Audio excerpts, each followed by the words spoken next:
Welcome to Tech Talk Central. Nathan here. And Sarah here. Today, we're diving deep into something lots of you console gamers are asking yourselves. Yeah, when you're buying a new TV, is that jump, from 120 hertz refresh rate up to 144 hertz, is it really worth it? Exactly. Especially for your PlayStation or your Xbox. Mhm. That's what we're digging into today. And to help you figure this out, we've looked at two pretty popular 65-inch Samsung TVs from Amazon. Right. We've got the OLED S95D series, that's the one boasting 144 hertz, and then the QLED Q80D series, which runs at 120 hertz. So our mission today basically is to unpack these specs, look at what people are saying, and help you decide which one might be the better fit for your console setup. Okay, so let's start with what jumps out from their, Amazon product pages. Yeah, the 144 hertz OLED, the S95D, they really push this idea of ultra-smooth motion. Uh-huh. And virtually no lag or blur. They mentioned its motion accelerator 144 hertz. Right, and they also talk about crisp visuals rendered at top speeds. But interestingly, they do add a note, don't they? That the 144 hertz capability needs a compatible content connection from compatible PCs. Yeah, sometimes called Motion Accelerator Turbo Plus, so it kind of feels like they're aiming that higher rate more towards PC gamers, maybe? It seems that way. Yeah. Definitely highlighting that PC connection aspect. Yeah. Now, what about the other one? The 120 hertz QLED. Okay, so the Q80D, the 120 hertz QLED, their wording is a bit different. They mention smooth action with exceptional motion enhancements. Okay. Using their motion accelerator 120 hertz. And they also promise crisp visuals at a speed of 120 frames per second for a seamless picture. So both are promising smooth motion, basically. Pretty much, but the OLED, it seems to be hinting at that extra edge, especially, like you said, for PCs. And just a quick aside for everyone listening, Right. we noticed the 50-inch version of that QLED model, the Q80D, it just lists a standard motion accelerator. Oh, right. No 120 hertz explicitly mentioned there. Yeah, so definitely check the specs for the specific size you're considering. It can vary. Good point. But for today, we're sticking with these 65-inch models. Okay, so that's what Samsung says.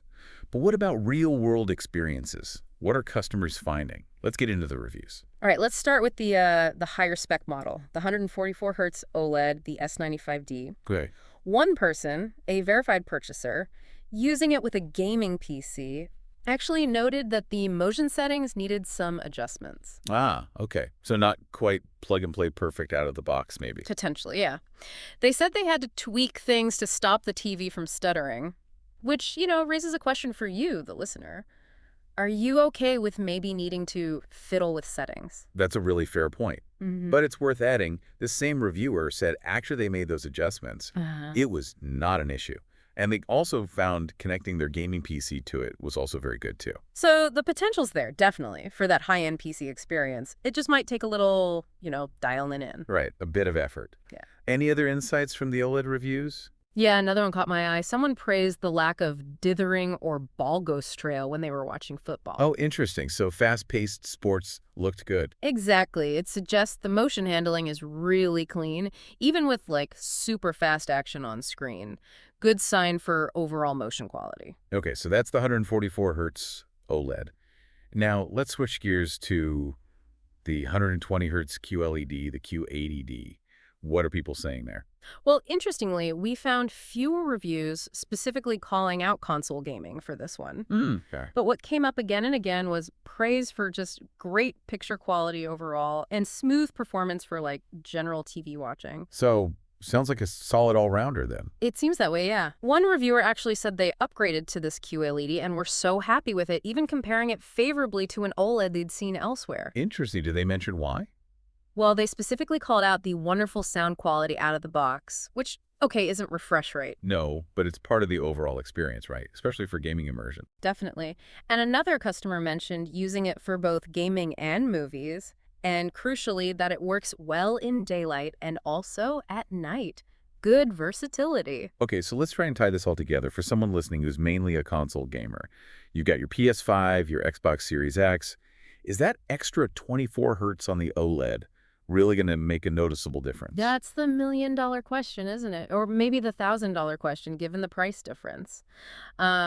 The thing is, right now, current-gen consoles, they mostly top out at 120 hertz. Right. 120 frames per second is the target for high-performance mode. Exactly. So while a 144 hertz TV could maybe offer a sliver of future-proofing, if consoles ever push past 120? Which isn't really on the immediate horizon as far as we know. Not really, no. Yeah. So the actual, tangible benefit right now for the games you're playing might be pretty subtle. You might see a tiny bit more smoothness if a game consistently hits that 120 FPS mark. Potentially, yeah.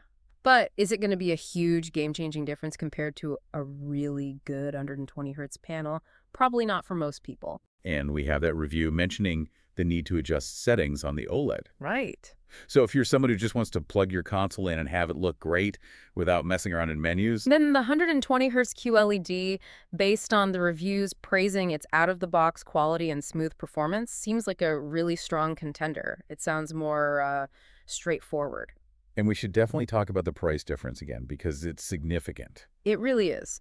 When we checked Amazon, the 65-inch 144Hz OLED S95D was listed around $2,148, So they, while the 65-inch 120Hz QLED Q80D was about $1,078. wow, that's basically double the price for the OLED. Pretty much. So you're paying a huge premium for that extra 24 hertz and the OLED panel tech itself. So if you're purely a console gamer, playing games mostly capped at 120 hertz anyway, paying double, it feels like a tough sell, unless maybe you also have a high-end gaming PC. That seems to be the key differentiator, doesn't it? If you do have a powerful PC rig capable of pushing frame rates well beyond 120 FPS, then yeah, the 144 hertz OLED gives you that headroom. You can potentially tap into that higher refresh rate. And you get the OLED benefits like perfect blacks and viewing angles, assuming you've maybe tweaked those settings. Right. But if your main screen time is with your console, Then the 120 hertz QLED looks like it delivers excellent performance for that specific use case at a much more accessible price point. The reviews suggest it's smooth, looks great. and handles the 120 hertz output from consoles just fine. Okay, so let's wrap this up. To recap, for everyone weighing this decision, that 144 hertz OLED, technically superior refresh rate, definite plus for high-end PC gaming. But the real-world impact for just console gaming on current hardware, it might be less significant than the numbers suggest. Yeah, probably subtle. Whereas the 120 hertz QLED, based on what users are saying, seems to provide a really excellent, well-regarded experience for gaming and general viewing without necessarily needing tweaking. We really hope this deep dive has helped you kind of unpack the jargon and the specs a bit more. Yeah, hopefully it makes choosing that next gaming TV a little easier. Remember, too, both these TVs we looked at, they're packed with other features, 4K, HDR, smart capabilities, all that good stuff. Absolutely. The core difference we focused on was that refresh rate jump. And whether that extra 24 hertz is worth it for you really seems to depend on that PC gaming factor. If that's a big part of your plan, maybe the OLED is worth considering, despite the cost and potential setup. But if consoles are your main focus, the 120 hertz QLED seems like a very, very capable and much more budget-friendly choice. To find the latest prices and deals on these or similar TVs, definitely check out the links we've put in the description below. And if you found this conversation helpful, we'd love it if you'd subscribe to our channel, Tech Talk Central, for more tech deep dives like this one. Thanks for tuning in.